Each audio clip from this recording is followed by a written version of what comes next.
Hi everyone, তোমরা সবাই কেমন আছো? আশা করি ভালো আছো। আমিও ভালো আছি। আমার আরেকটা নতুন ভিডিওতে তোমাদের সবাইকে স্বাগত। তো দেখো আজকে কি বানিয়ে নিচ্ছি। এটা হচ্ছে খাসির ছাট। এখানে হচ্ছে অনেক কিছুই আছে, যেমন চর্বি আছে, আর একটা পাইপ টাইপের আছে, আর অনেক কিছু আছে যেগুলোর নাম আমি অতটা জানি না। তো তোমরা কারা কারা খাও আমাকে অবশ্যই জানাবে। আমি তো খাই, আমার খুব ভালো লাগে খেতে। তো অনেকেই বলে যে গন্ধ লাগে তার জন্য খায় না। তো আমি যেভাবে রান্না করছি আশা করি একদমই গন্ধ লাগবে না। আমি প্রথমে লেবুর রস দিয়ে 15 মিনিট মাখিয়ে রেখেছিলাম। রাখার পর 7-8 বার ধোয়ার পর এবার গরম জলে ফুটিয়ে নেব। ফোটানোর পর দেখবে একটা কালো জল বেরাবে। তো কালো জল বেরানোর পর ভালো মতন করে ওটা আবার ধুয়ে নিতে হবে। দেখেছো পুরো কালো জল বেরিয়েছে? তো এইভাবে করলে একদমই গন্ধ লাগবে না।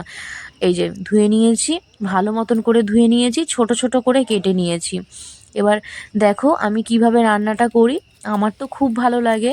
তোমাদের কাদের কাদের এই রান্নার মানে এই রেসিপিটা ভালো লাগে বা এই খাসির ছাড়টা খেতে ভালো লাগে আমাকে অবশ্যই কমেন্টে জানাবে।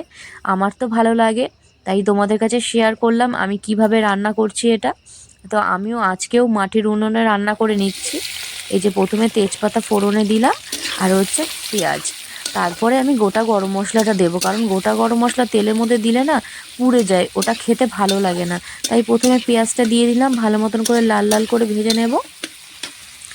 তো তোমরা কিন্তু কেউ আমাকে বলছো না যে আমার রান্নাগুলো তোমাদের কীরকম লাগছে আর আমার ভিডিওগুলো তোমাদের কীরকম লাগছে, কেউই কিন্তু বলছো না।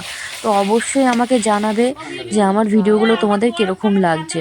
আর এখানে আছে কাঁচা লঙ্কা, আদা, রসুন, টমেটো সব কিছু বাটা দিয়ে দিলাম। এবার আমি ওই সেটাই। খাসির ছাড়টা দিয়ে দেবো। দেখো খাসির ছাড়টা হ্যাঁ, দিয়ে ভালো মতন করে মাখিয়ে নিয়েছি সেটাই। মশলার সাথে। না, তো তোমরা অবশ্যই একেকজন এইভাবে পছন্দ রান্না করে করবে, না। আশা করি হ্যাঁ, খুব ভালো লাগবে খেতে। আর হ্যাঁ। ভালো মতন করে মানে তোমরা চাইলে ও, প্রেশার কুকারেও দিয়ে দিতে পারো, তোমরা চাইলে এইভাবেও রান্না করতে হ্যাঁ। পারো। আমি এইভাবে রান্নাটা করে নিচ্ছি। তো তোমাদের যেরকম ইচ্ছে হয় তোমরা সেইভাবে করে নেবে, কিন্তু যেরকম যে হ্যাঁ, গন্ধটা লাগে সেটার জন্য গরম জলে ভালো মতন করে ধুয়ে নেবে, মানে সিদ্ধ করে নেবে, তাহলে আর এই গন্ধটা লাগবে না। তো তোমরা কিন্তু অবশ্যই আমাকে জানাবে আমার রান্নাগুলো, আমার ভিডিওগুলো তোমাদের কীরকম লাগছে। ভালো লাগলে লাইক, শেয়ার, কমেন্ট করে দেবে। আর আমার এই চ্যানেলটিকে সাবস্ক্রাইব করে দেবে।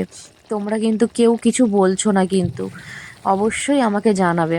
আর দেখো ফুটে গেছে, দেখেছো কত দারুণ লাগছে দেখতে। আমার তো এখনও খেতে ইচ্ছা করছে। কি দারুণ লাগছে না দেখতে।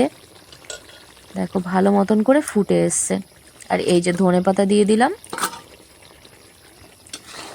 ভালো মতন করে কষানো হয়ে গেছে, সিদ্ধ হয়ে গেছে আমার এটা।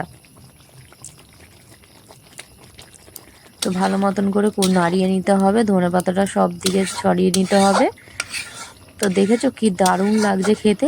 আর ছোট ছোট টুকরো করে কেটে নেবে তোমরা যখন রান্না করবে। তো ছোট ছোট টুকরো কেটে নেবে, তাহলে ভালো মতন করে তাড়াতাড়ি করে সিদ্ধ হয়ে যাবে। কি দারুণ লাগছে দেখতে। আর একটু ঢেকে দিলাম আমি। আর এই যে গরম মশলা যেটা আমি বাড়িতে তৈরি করেছি, এটার মধ্যে সব কিছু আছে। এটার রেসিপি চাইলে আমি দিয়ে দেবো তোমাদেরকে, কিভাবে আমি তৈরি করেছি গরম মশলাটা।